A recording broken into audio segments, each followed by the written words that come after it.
Donald Trump a déclaré avoir obtenu un accord de cessez-le-feu entre Israël et le Hezbollah, précisant qu'aucune troupe israélienne ne se rendrait à Beyrouth et que toutes celles en route avaient déjà fait demi-tour.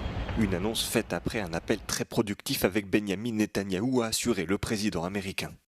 Sur Truth Social, Donald Trump a également affirmé avoir eu un très bon entretien téléphonique avec le Hezbollah, qui aurait accepté que tous les tirs cessent, Israël s'engageant à ne pas frapper le groupe et le Hezbollah à ne pas attaquer Israël. Dans le même temps, de nouvelles discussions entre Libanais et Israéliens doivent se tenir ce mardi et mercredi à Washington, le 4e cycle de pourparlers depuis début mars, mais auquel s'oppose le Hezbollah. Dans un autre message publié sur sa plateforme, Donald Trump a déclaré que les négociations avec Téhéran se poursuivaient à un rythme soutenu. Ces posts inhabituellement pacifiques ont été publiés peu après que l'agence de presse iranienne Tasnim, liée au corps des gardiens de la révolution islamique, a rapporté que Téhéran avait décidé de cesser tout échange de messages avec les États-Unis concernant un accord de paix, à la suite de l'offensive généralisée d'Israël au Liban. L'agence annonçait également la détermination de l'Iran à bloquer complètement le détroit d'Ormuz. Cependant, Donald Trump a minimisé la déclaration iranienne en affirmant que Téhéran n'avait pas informé Washington de cette décision. Dans le même temps, le ministre iranien des Affaires étrangères a publié un communiqué reprochant à Washington de ne pas avoir empêché Israël de mener son offensive au Liban et affirmant que le pays agissait en vertu de son droit inhérent à la légitime défense.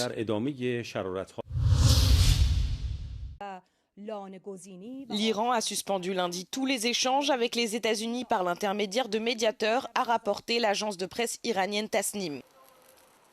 Les deux parties ne trouvaient pas d'entente autour d'un accord visant à prolonger le cessez-le-feu et à mettre fin à la guerre, mais selon l'agence de presse, cette décision a été prise en raison de ce qu'elle a qualifié de crimes persistants commis par Israël au Liban. Téhéran a exigé le retrait total des forces israéliennes du pays du Cèdre, selon l'agence de presse. Le ministre iranien des Affaires étrangères, Abbas Araghchi, a déclaré plus tôt lundi qu'une violation du cessez-le-feu sur un front constituait une violation sur tous les fronts, y compris au Liban. Les deux parties travaillaient à l'élaboration d'un mémorandum de 60 jours visant à prolonger le cessez-le-feu et à ouvrir des négociations sur le nucléaire. L'accord était en attente de l'approbation finale du président américain Donald Trump et de l'ayatollah Mojtaba Khamenei. Après le Boracay au large du Danemark, l'Hétéra en mer du Nord et le Dina en Méditerranée, c'est désormais le Tagor qui a été intercepté dans l'océan Atlantique. Au cours du week-end, la France a arraisonné le pétrolier soupçonné d'appartenir à la flotte fantôme russe, a annoncé Emmanuel Macron qui a dénoncé une violation du droit maritime. L'opération, menée avec le soutien de plusieurs partenaires européens dont le Royaume-Uni, a été déclenchée après le refus catégorique du capitaine du navire d'obtempérer aux ordres de la Marine nationale. À bord, les inspections ont révélé une irrégularité de pavillon, entraînant un signalement au procureur de Brest, qui a immédiatement ouvert une enquête. Le pétrolier a ensuite été dérouté vers un point de mouillage afin de permettre la poursuite des vérifications, a indiqué le préfet maritime de l'Atlantique. Par la voix de son porte-parole Dmitry Peskov, le Kremlin a vivement dénoncé cette interception, considérée comme illégale et s'apparentant à un acte de piraterie. À ce jour, près de 600 navires sont sous le coup de sanctions de l'Union européenne. Nombre d'entre eux sont soupçonnés d'avoir recours à des changements répétés de pavillon afin de contourner les restrictions imposées au secteur énergétique russe.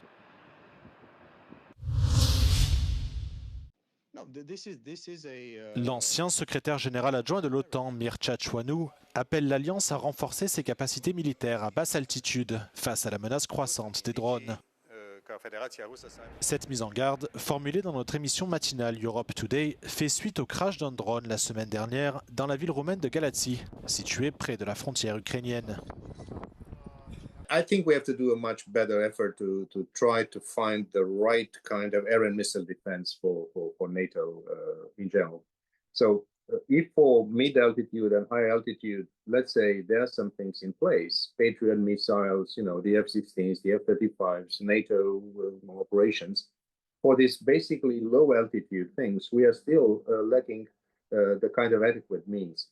They do exist on the market. You can acquire them. The only thing is that you have to put your right priorities in the right place. Le président russe Vladimir Poutine a rejeté toute responsabilité dans le crash du drone. Mais cet incident a encore souligné la nécessité pour l'OTAN de mieux s'équiper face à cette forme de guerre moderne. Mircea Chouanou exhorte l'OTAN à suivre le rythme de l'innovation militaire en adoptant un cycle beaucoup plus rapide d'acquisition et d'adaptation. En Hongrie, le parti TISA pourrait destituer le président par le biais d'un amendement constitutionnel, a annoncé Péter Magyar. Selon le nouveau Premier ministre hongrois, Tamás Sulyok, président depuis mars 2024, a abandonné le pays.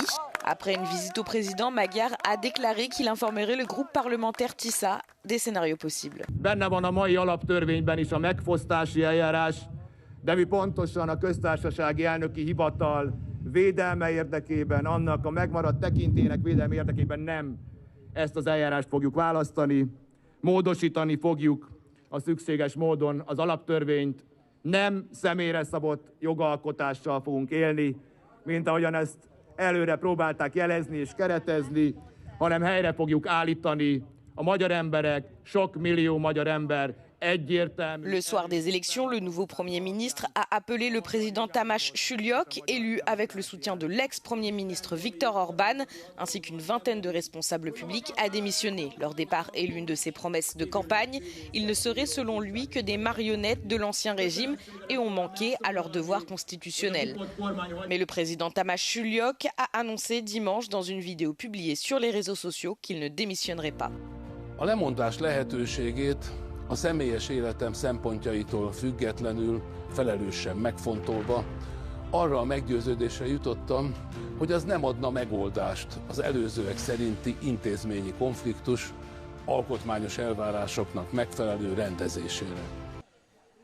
Tamás Sulyok a souligné qu'il n'empêcherait pas le gouvernement actuel d'adopter les lois nécessaires à l'obtention des fonds européens. Mais selon les sondages d'opinion, 2 tiers des électeurs estiment que le président de la République devrait démissionner.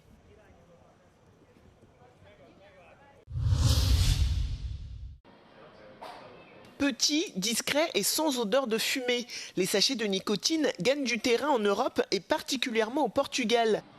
Une fois placés sur la gencive, ils libèrent de la nicotine et les utilisateurs ont le choix entre différents arômes, ce qui séduit particulièrement les jeunes. Pendant des mois, ces produits ont été vendus dans les bureaux de tabac et les kiosques, profitant d'une zone grise juridique puisqu'ils ne contiennent pas de tabac.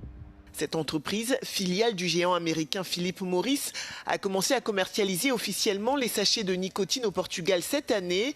L'entreprise affirme que ces alternatives sont moins nocives que les cigarettes classiques. Os produtos de nicotina tienen que ser regulamentados todos, porque la nicotina es adictiva. Entonces, lo que es fundamental es que existe una regulamentación que permita de comercializar estos productos para el fumador adulto, pero también salvaguarde que los menores de edad no tengan acceso a estos productos y que también estos productos no sean apelativos para este audience, que no es el target audience de estos productos, son los fumadores adultos que utilizan nicotina hoy, darles a ellos una alternativa con un impacto diferenciado face al cigarro tradicional que utilizan hoy. Ces produits suscitent des inquiétudes parmi les experts en santé publique. Dans un rapport publié il y a quelques semaines, l'OMS tire la sonnette d'alarme face au succès de ces sachets de nicotine qui attirent les jeunes et les adultes não fumeurs. Tem que ser banidos totalmente qualquer tipo de sabor, porque nós sabemos que os aromas aumentam muito a absorção e potenciam muito a dependência e é a razão pela qual as crianças e os jovens gostam de usar estes produtos, sem dúvida nenhuma.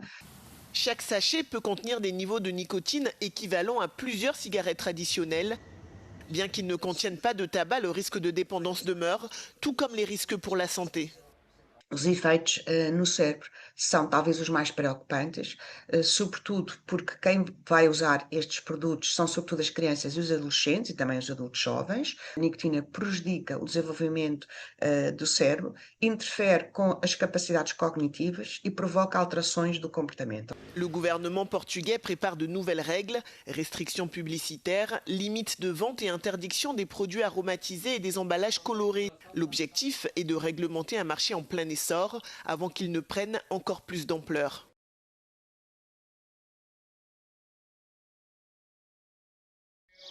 Bienvenue à Encleistra, situé dans l'ouest de Chypre. Autrement appelé monastère Saint-Néophyte, il a été fondé par cet ermite et écrivain chypriote. 9 siècles plus tard, les visiteurs peuvent maintenant se replonger dans l'histoire du lieu avec un guide un peu spécial. Ramené à la vie numériquement, Saint-Néophyte lui-même présente aux visiteurs le lieu où il a vécu. Έχουμε μια ρεαλιστική αναπαράσταση του Αγίου εντός της εγκλίστρας. Πήραμε λοιπόν αυτόν το πορτρέτο και δημιουργήσαμε το avatar του Αγίου. Και ο Άγιος ο ίδιος ξεναγεί τον επισκέπτη μέσα στον χώρο που δημιούργησε, το χώρο που έδρασε, το χώρο που έγραψε τα συγγράμματα του και που τελικά τάφηκε. L'image du saint prend vie grâce à la numérisation 3D, l'intelligence artificielle et une technologie de réalité augmentée. L'un des plus grands défis n'a cependant pas été technique mais humain. La collaboration entre ingénieurs et membres du clergé était nécessaire. Οι ιερείς δεν είχαν καμία ιδέα όσον αφορά την τελευταία λέξη της τεχνολογίας. Ήταν πάρα πολύ προσεκτικοί, σαν χριστιανοί ορθόδοξοι και προκατελημένοι. Δεν ήθελαν να πάρουμε εμείς κάτι και το οποίο μετά η τεχνική νοημοσύνη να το μεταλλάξει και να μπορεί να το παρουσιάζει σε πολύ πιο διαφορετικό τρόπο. Cette initiative s'inscrit dans le cadre du programme Eureka 3D XR. Deux autres monuments du patrimoine européen situés en France et en Espagne participent au projet. The scope of Eureka 3D XR has been to demonstrate how the 3D digitization can work for the cultural heritage sector. This means to access data, to make them more interesting for students, researchers and citizens. Πριν από λίγα χρόνια ο συνδυασμός θα προκαλούσε έκπληξη, ίσως και αντιδράσεις. Όμως πλέον στις μέρες μας η τεχνολογία μπορεί να κάνει θαύματα και γιατί όχι να γνωρίσει, να συστήσει Αγίους και ιστορίες της Εκκλησίας σε ένα ευρύτερο και νεότερο κοινό. Από την Πάφο για το Euronews, Απόστολος Στάικος.